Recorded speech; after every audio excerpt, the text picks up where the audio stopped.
السلام علیکم دوستو، میں منا کی دنیا میں خوش آمدید۔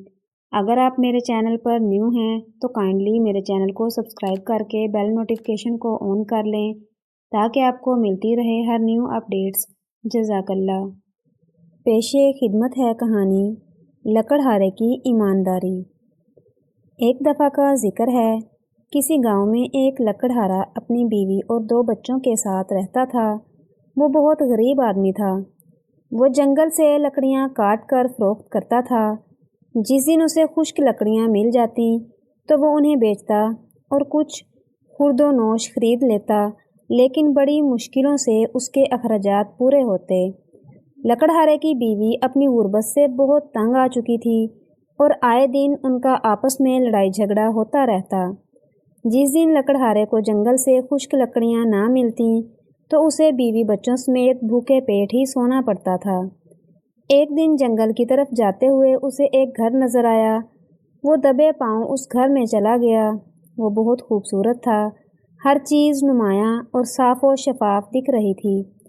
اتنا خوبصورت صاف ستھرا گھر اس نے کبھی نہیں دیکھا تھا۔ جب اس نے گھر میں نظر دوڑائی تو اسے گھر میں کوئی انسان نظر نہ آیا۔ لکڑہارا سوچنے لگا کہ اگر گھر میں کوئی رہتا نہیں ہے تو یہ گھر اتنا صاف ستھرا کیسے ہے؟ خیر، وہ ایک لمبی سانس بھر کر میز پر جا کر بیٹھ گیا اور اپنی بیوی کی باتوں کو سوچ کر پریشان ہونے لگا کہ اگر آج بھی گھر جاتے ہوئے کچھ لے کر نہ گیا تو بہت جھگڑا ہوگا۔ اسی دوران کسی نے اس کے کاندھے پہ ہاتھ رکھا، لیکن وہ اپنی پریشانیوں میں گمسم سامنے کی دیوار کو بے خیالی میں گھور رہا تھا اور اندر ہی اندر اپنی حالت زار پر رو رہا تھا۔ اچانک اسے اپنے عقب سے آواز آئی۔ اسے تب محسوس ہوا کہ کسی نے اس کے کاندھے پر ہاتھ رکھا ہوا ہے۔ وہ فوراً خوفزدہ ہو گیا اور اس کے جسم سے پسینہ چھوٹنے لگا اور کپ کپی طاری ہونے لگی۔ لکڑہارے نے اپنی نشست سے اٹھتے ہوئے جب پیچھے مڑ کر دیکھا تو ایک پراسرار شکل دیکھی اور دیکھتے ہی چلا اٹھا۔ ایسی عجیب و غریب شکل جس کا اس نے کبھی تصور بھی نہیں کیا تھا۔ وہ نہ تو انسان لگتا تھا نہ گدھا۔ اس کا اوپر والا دھڑ گدھے کی طرح تھا اور نیچے والا دھڑ آدمی جیسا، لیکن وہ انسانی آواز میں بولا، گھبراؤ نہیں، میں تمہیں کچھ نہیں کہوں گا۔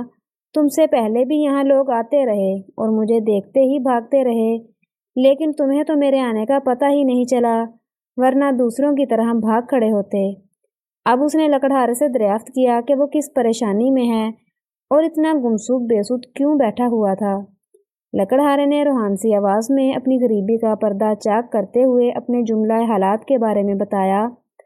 وہ پراسرار مجسم سب کچھ سننے کے بعد بولا کہ میں تمہاری مدد کر سکتا ہوں اور تمہاری غربت کے خاتمے کو یقینی بنا سکتا ہوں، لیکن شرط یہ ہے کہ تم راز کو راز رکھو گے۔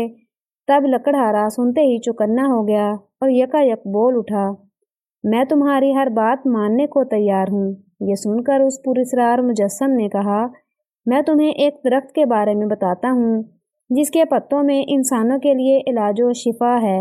تم اس کے پتوں سے لوگوں کا علاج و معالجہ کرنا اور جائز منافع کماتے رہنا۔ لوگوں کو شفا ملتی رہے گی اور تمہاری غربت کا خاتمہ بھی ہو جائے گا۔ لیکن تمہیں مجھ سے یہ عہد کرنا ہوگا کہ تم علاج بہت کم معاوضہ لیا کرو گے اور غریبوں اور بے سہارا لوگوں کو مفت علاج کرو گے۔ لکڑہارے نے اس بات کا بھی عہد کر لیا۔ لکڑہارے کی عہد و پیمان کے بعد اس پراسرار مجسم نے اس درخت کی شناخت کروائی اور فوراً غائب ہو گیا۔ لکڑہارا کچھ غیر یقینی اور تذبذب کی کیفیت میں اس درخت کے پتے اکٹھے کرنے لگا اور اس کے ساتھ بتائی ہوئی دیگر جڑی بوٹیاں بھی جمع کر کے گھر کی طرف پلٹا۔ جب وہ گھر پہنچا تو آج پھر اس کے پاس کھانے پینے کی اشیاء نہیں تھیں، جسے دیکھتے ہی اس کی کھڑوس بیوی اس پر برسنا شروع ہو گئی اور حسب معمول کوسنے دینے لگی۔ لکڑہارے نے جڑی بوٹیاں ایک طرف رکھتے ہوئے بان کی بنی چارپائی پر ایک لمحے کے لیے بیٹھ گیا۔ بیوی کوستے ہوئے پوچھنے لگی کہ یہ کیسی جڑی بوٹیاں اٹھا کر لائے ہو اور ان کا کیا کرو گے؟ لکڑہارا بیوی کی سنی انسنی کرتے ہوئے جڑی بوٹیوں کو کھرل میں ڈال کر کوٹنا شروع ہو گیا۔ دوسرے دن صبح سویرے وہ دوائیں لے کر بازار کی طرف چلا گیا اور آوازیں لگانے لگا کہ ہر قسم کے مرض کی دوا موجود ہے، ہر نئے پرانے مرض کا شرطیہ علاج ہے۔ اپنا مرض بتائیں، مجھ سے دوا لیں اور شفا یاب ہو جائیں۔ لوگ اس کی آوازیں سن کر ہنسنے لگے اور اس کا مذاق اڑانے لگے، لیکن لکڑہارا بدستور اپنی آوازیں نکالتا رہا، جسے سن کر ایک عورت روتی ہوئی اپنی بیٹی سمیت اس کے پاس آئی اور کہنے لگی کہ اس کی بیٹی پیٹ درد کی وجہ سے مرے جا رہی ہے اور اس کا درد کسی دوا سے ٹھیک نہیں ہوا۔ لکڑہارے نے اس بوڑھی خاتون سے کہا کہ میری دوا اپنی بیٹی کو کھلاؤ، وہ صحت یاب ہو جائے گی۔ بوڑھی عورت نے کہا، اس کا علاج تو بڑے بڑے حکماں بھی نہیں کر سکے، تمہاری دوا کیا خواب کام کرے گی؟ لیکن لکڑہارے نے بڑے پراعتماد طریقے سے اس بچی کو پانی کے ساتھ دوا کھلا دی اور دیکھتے ہی دیکھتے بچی کا درد غائب ہو گیا۔ یہ دیکھ کر وہ بڑھیا بہت خوش ہوئی اور بہت حیران بھی۔ یہ سارا ماجرا دیکھنے کچھ لوگ بھی اکٹھے ہو گئے تھے، جس سے سب حیران ہوئے۔ بڑھیا نے لکڑہارے سے دوا کی قیمت پوچھی تو لکڑہارے نے کہا، صرف 3 روپے۔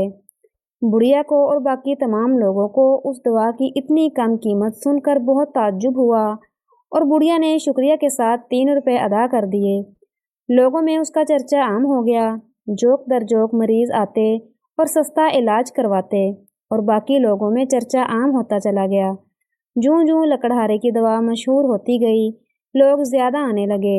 لکڑہارا روزانہ وقت نکال کر جنگل جاتا اور حسب ضرورت اسی درخت کے پتے اور دیگر جڑی بوٹیاں لاتا اور گھر میں پیس کر دوا تیار کرنے کے بعد مریضوں کا علاج کرتا۔ دیکھتے ہی دیکھتے لکڑہارا امیر ہونے لگا اور اب تو غریب لوگوں کی مالی امداد بھی کرنے لگا۔ ایک روز ایک خوبرو جوان لکڑہارے کے پاس دوا لینے آیا۔ لکڑہارے نے حسب معمول بہت کم قیمت پر اسے دوا دی تو وہ آدمی بہت خوش ہوا اور پوچھنے لگا، کیا تم نے مجھے پہچانا؟ لکڑہارا اسے تجسس سے دیکھنے لگا لیکن اسے پہچان نہیں پایا اور کہنے لگا، نہیں، میں نہیں جانتا آپ کون ہیں۔ اس آدمی نے مسکراتے ہوئے کہا، میں وہی آدمی ہوں جس نے تمہیں اس درخت سے متعارف کروایا تھا جس کی تم آج دوا بنا کر بیچتے ہو۔ وہ مزید بولا کہ میں بہت خوش ہوں کہ تم نے ایمانداری سے اس کام کو شروع کیا ہے اور لوگوں سے پیسے بھی بہت کم لیتے ہو۔ لکڑہارا حیران تھا کہ اس کی تو عجیب و غریب، ڈراؤنی اور پراسرار شکل تھی اور آج عام انسان جیسا خوبصورت جوان ہے۔ لکڑہارے نے دریافت کیا کہ پہلی ملاقات میں آپ کی شکل ڈراؤنی کیوں تھی؟ وہ آدمی ہنسنے لگا اور بتانے لگا کہ وہ دراصل جنت نگر کا شہزادہ ہے۔ اس نے آگے بتایا کہ وہ اور اس کا بھائی گیند سے کھیل رہے تھے کہ ہماری گیند جھاڑیوں میں گر گئی اور جب وہ اسے لینے گیا تو وہاں ایک بزرگ بیٹھے نظر آئے جو اپنی عبادت میں مصروف تھے۔ دراصل ہماری گیند غلطی سے ان کو جا لگی تھی جس سے ان کی عبادت میں خلل آیا تھا۔ میں تو بچہ تھا اور بہت شرارتی بھی تھا، گیند لینے گیا تو ان بزرگوں کی ناگواری پہ بدتمیزی سے پیش آیا اور ساتھ ہی انہیں ٹھوکر بھی مار دی، جس کی وجہ سے بزرگوں نے مجھے بد دعا دی اور میری شکل بگڑ گئی۔ شکل بگڑنے کے بعد میں انتہائی پریشانی کے عالم میں ان سے معافی طلب کرنے لگا، لیکن بزرگ انسان نے ایک شرط رکھی کہ اس کا حل تب ہی ممکن ہے کہ تم اچھائی بانٹتے رہو اور مخلوق تم سے خائف نہ ہو، اور کوئی ایسا اچھا کام کرو جس سے مخلوق مستفید ہو۔